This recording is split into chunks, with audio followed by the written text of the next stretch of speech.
When is it that we are stressed out most?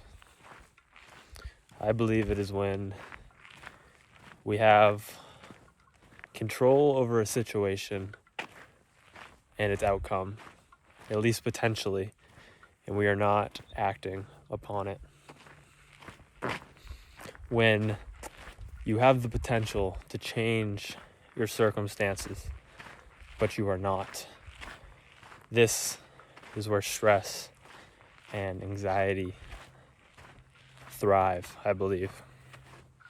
Now, striking stories from Holocaust survivors have always struck me. Like Viktor Frankl and others who, Viktor Frankl famously said, the meaning of life is to give life meaning. And this is a person who was in Auschwitz and had his whole family killed and, so on and so forth. And he was able to find meaning in Auschwitz. And he was able to, for the most part, from my interpretation, enjoy the experience.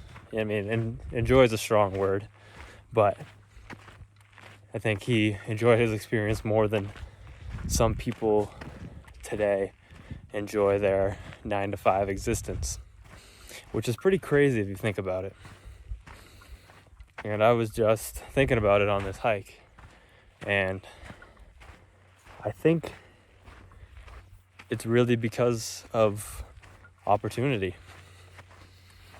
If you told Viktor Frankl that there was a door he could take, a path he could take that would lead him to his family, that would lead him out of Auschwitz, and you showed him a door to the right, a path to take, and it was, labor at the camps, and, the horrors of concentration camps.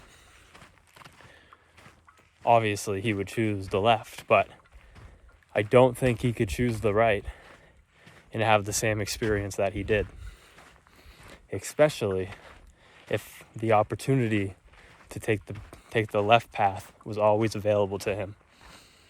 And that might sound obvious, but I think has simply profound meaning, because it means the only reason he was able to find meaning in such a horrible place, and just like so many other Holocaust survivors who have claimed that they found meaning there in concentration camps, was because he had no control.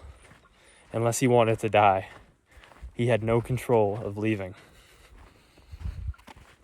But if you gave him options, if you gave him a potential, a little bit of hope to leave, then he wouldn't have been able to do it, because his mind would have always been clouded by the what if, the potential of getting out of the camp and, pursuing his family, pursuing his dreams, so on and so forth. And I think that's what's striking so many people today, because there's just so many options and no one's really tied down to anything. There's very few who are tied down with like real responsibilities. But I think anyone my age, really isn't, unless they already have a kid. And I think that's why the meaning crisis in the youth nowadays is so prevalent, because you don't need to suffer at a 9-to-5. You don't need to do all these things that people do. And it's the reason that the door is open, that they can quit their 9-to-5, that they don't have to put up with this anymore, that they don't have to do these things, that it's so hard to find meaning. Obviously a 9-to-5 with good pay is, if you were given the options of that or Auschwitz, you would choose a 9 to 5. But I think you'd find meaning easier in Auschwitz almost, because you couldn't leave. You'd have no other option. Your only option would be to give this moment meaning. So you would. But when you have the opportunity to quit, when you have the opportunity to pursue something else, when you have the opportunity not to stay and suffer, not to endure just for the sake of enduring, it becomes so hard. It becomes exponentially hard. It's like when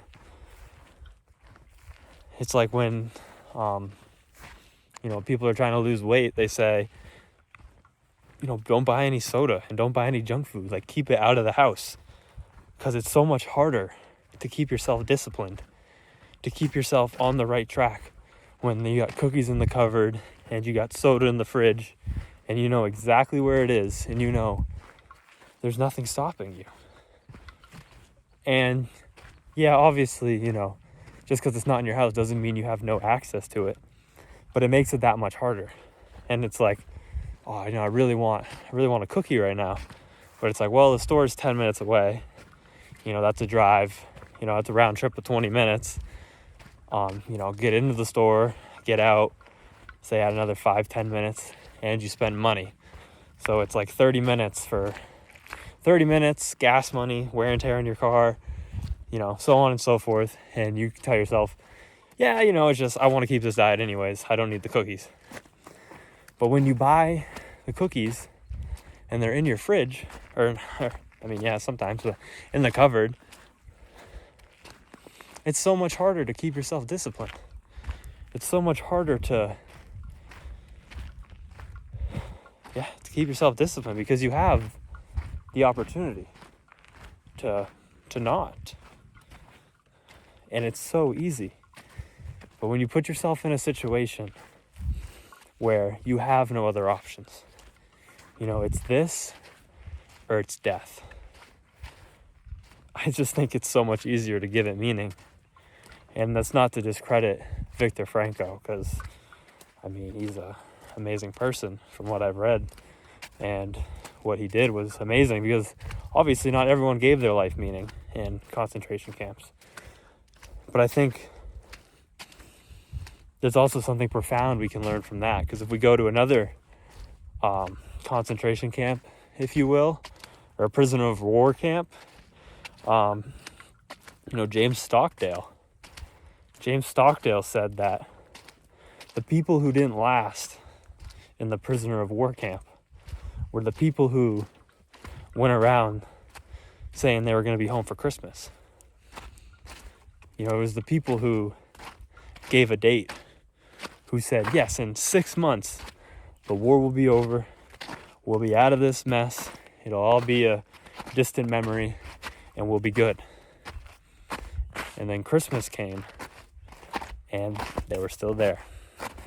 And James Stockdale may have said that, and Viktor Frankl, but I think one of the two said that it was very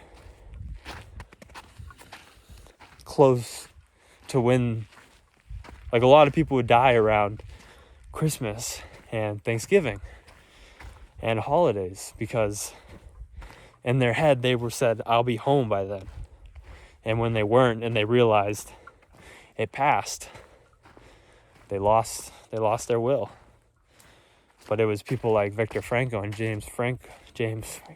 James Stockdale who said, I don't know when this is going to end, but I do know I don't want to die here. So I will endure this. It was those people who made it through. And it was those people who somehow, some way gave that experience meaning. And I'm pretty sure James Stockdale said he looks back on that time in his life not horribly, you know what I mean? With everything considered. He, I think, believes it happened for him, not to him. And I think that you can only have that view when your plane gets shot down and you're parachuting into enemy lines and you say, well, it's out of my control. What happens from here on forth is out of my control. 100 completely. The only thing that's in my control is judgments. And that's why I think, Stoicism was so crucial for James Stockdale, and why Viktor Frankl is so Stoic-esque in his writings and his understandings of things.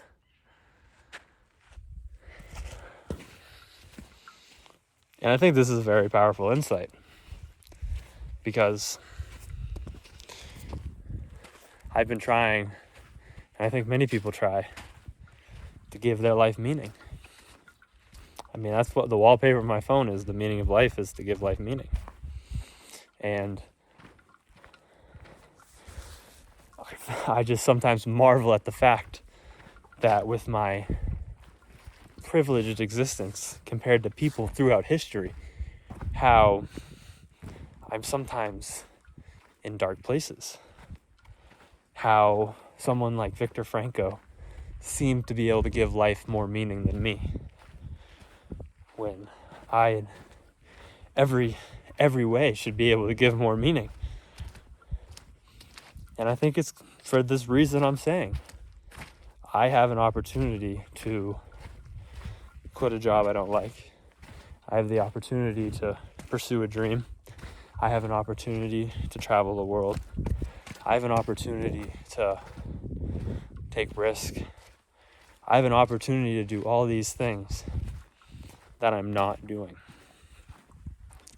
And that's where the despair, the darkness, and the sadness come in for me. And I think anyone in similar situations.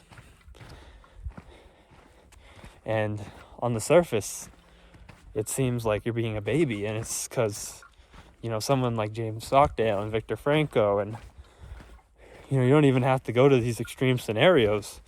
You just go back 200 years. Look at how privileged the United States is compared to any other country 200 years ago. Hot water, light, just you hit a switch and you got light. Like, that's insane. Never before conceived of. And even when you had light by candle, the amount of man hours you'd have to work to get the amount of light per man hours today is like 100-fold. Today, you only have to work, like 10 minutes or like an hour, depending on how much you make, to get your light for the month. Maybe even longer. That's never been a thing. That has never been a thing.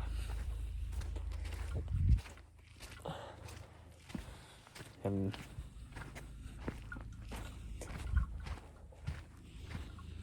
I think, like I'm saying, I think it's just the fact how there's just so many options nowadays. There's so many options. And that leaves people, stuck in a way. And it leaves people always hoping and always thinking there could be more. And social media does a horrible job of this. Just reminding you of people who are younger, who are better off than you, who are in better shape than you, who have more money than you, who have, whatever you hold in value, and who also seem like they're so happy. I think that's the one thing, because it's just a highlight reel. And usually when you're in your highlight happiest moments, you're not scrolling on Instagram. Usually it's when you're either neutral or kind of sad. And then in these times, you see smiling faces. You see people doing things you've always wanted to do. And then you wonder why you feel sad. You wonder why it is that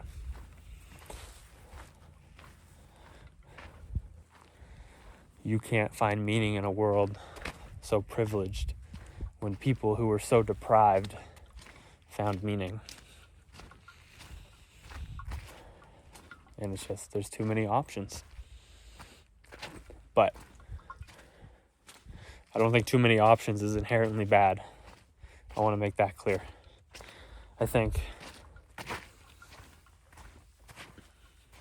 it's having the fact that there's too many options inhibit your actions. It's good to have options because then you have a bunch of different opportunities and you have a bunch of different actions you can take. But if you let it paralyze you, or if you're just a person who's risk averse in general, then these things eat at you because you live in the world of what ifs. You live in the world of, oh, what if I, quit my 9 to 5, took the risk, went for my dreams, traveled the world, did this, did that. But you live in what if. You don't live in reality. You don't ever act on it. And then one day you find 10 years have gone behind. And then you may not be in a position to take a risk of that nature. But you may be more lucky off because you now have a why. Which goes back to Friedrich Nietzsche. He who has a why can bear almost any how. And I think having a family to provide for can give you immense meaning because it's a why right then and there. You say, why am I doing this? Well, to provide for my family, to feed my kid. And you say, okay, but why can't I go do this? You say, well, that's very risky. It could work out, but if it doesn't, it's not your butt anymore. It's your family's butt. Your kid might go hungry. And then you say, well, yeah, I don't want to do that. That's not what I want to do. So I'll stay in this job that is okay. But you're able to find meaning because you have a family and you've rationally concluded that it's more beneficial for you to stay. And it's more beneficial to you to provide than it is to take risk. And I think that also, too, is why a lot of people live through their kids. Because they were searching for meaning. They were searching for meaning inside. They were trying to make their own meaning.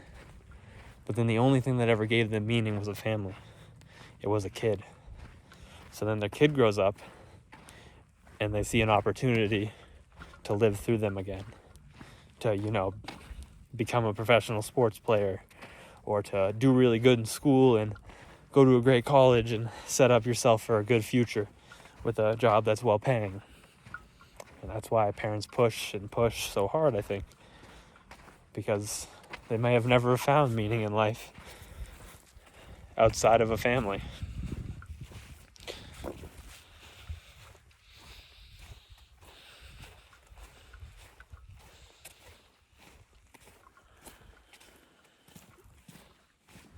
I think a crucial thing to remember, though, and I'll leave it with this, is if you're stressed out, ask yourself, what action am I not taking that could potentially have some autonomy over my situation? I think the Stoics are correct in saying how, you never have full control over the external world, but you can focus on shooting that arrow as best as you can. And then if the target falls down after you shoot the arrow, so be it. But if you're not even aiming your bow correctly, how can you ever expect to hit the target?